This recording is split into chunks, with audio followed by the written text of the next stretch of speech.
हम लेके आए हैं अपरा अचला एकादशी व्रत कथा। राधे राधे दोस्तों, सुनहरी कहानियाँ चैनल में आपका स्वागत है। ज्येष्ठ कृष्ण एकादशी। युधिष्ठिर कहने लगे कि हे भगवान, ज्येष्ठ कृष्ण एकादशी का क्या नाम है तथा उसका महात्म्य क्या है, सो कृपा कर कहिए। भगवान श्री कृष्ण कहने लगे कि हे राजन, यह एकादशी अचला तथा अपरा दो नामों से जानी जाती है। पुराणों के अनुसार ज्येष्ठ कृष्ण पक्ष की एकादशी अपरा एकादशी है, क्योंकि यह अपार धन देने वाली है। जो मनुष्य इस व्रत को करते हैं वे संसार में प्रसिद्ध हो जाते हैं। इस दिन भगवान त्रिविक्रम की पूजा की जाती है। अपरा एकादशी के व्रत के प्रभाव से ब्रह्म हत्या, भूत योनि, दूसरे की निंदा आदि के सब पाप दूर हो जाते हैं। इस व्रत के करने से परस्त्री गमन, झूठी गवाही देना, झूठ बोलना, झूठे शास्त्र पढ़ना या बनाना, झूठा ज्योतिषी बनना तथा झूठा वैद्य बनना आदि सब पाप नष्ट हो जाते हैं।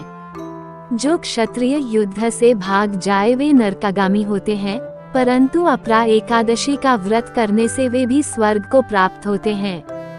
जो शिष्य गुरु से शिक्षा ग्रहण करते हैं फिर उनकी निंदा करते हैं वे अवश्य नरक में पड़ते हैं, मगर अपरा एकादशी का व्रत करने से वे भी इस पाप से मुक्त हो जाते हैं। जो फल तीनों पुष्कर में कार्तिक पूर्णिमा को स्नान करने से या गंगा तट पर पितरों को पिंडदान करने से प्राप्त होता है, वही अपरा एकादशी का व्रत करने से प्राप्त होता है।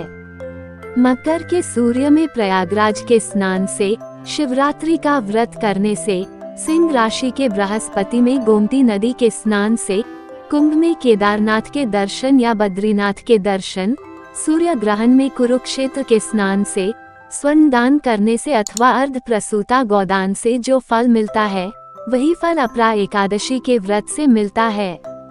यह व्रत पापरूपी वृक्ष को काटने के लिए कुल्हाड़ी है, पापरूपी ईंधन को जलाने के लिए अग्नि, पापरूपी अंधकार को मिटाने के लिए सूर्य के समान, मृगों को मारने के लिए सिंह के समान है। अतः मनुष्य को पापों से डरते हुए इस व्रत को अवश्य करना चाहिए। अपरा एकादशी का व्रत तथा भगवान का पूजन करने से मनुष्य सब पापों से छूटकर विष्णु लोक को जाता है। इसकी प्रचलित कथा के अनुसार प्राचीन काल में महीध्वज नामक एक धर्मात्मा राजा था।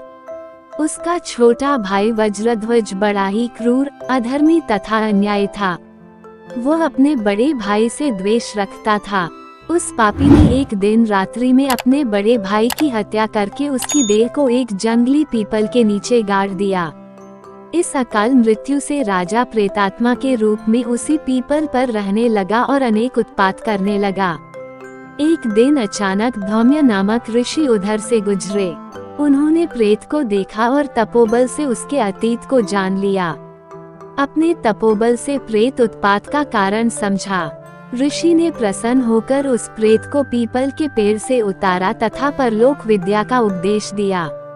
दयालु ऋषि ने राजा की प्रेत योनि से मुक्ति के लिए स्वयं ही अपरा अचला एकादशी का व्रत किया और भगवान विष्णु की विधि विधान से पूजा अर्चना की, जिससे प्रसन्न होकर भगवान विष्णु ने उनसे वरदान मांगने को कहा। तो ऋषि ने विष्णु जी यह वर मांगा कि उस प्रेतात्मा राजा को प्रेत योनि से मुक्ति मिल जाए। भगवान विष्णु ने ऋषि के कहने पर राजा को प्रेत योनि से मुक्त कर दिया। इस पुण्य के प्रभाव से राजा की प्रेत योनि से मुक्ति हो गई। वह ऋषि को धन्यवाद देता हुआ दिव्य देह धारण कर पुष्पक विमान में बैठकर स्वर्ग को चला गया। हे राजन, यह अपरा एकादशी की कथा मैंने लोकहित के लिए कही है।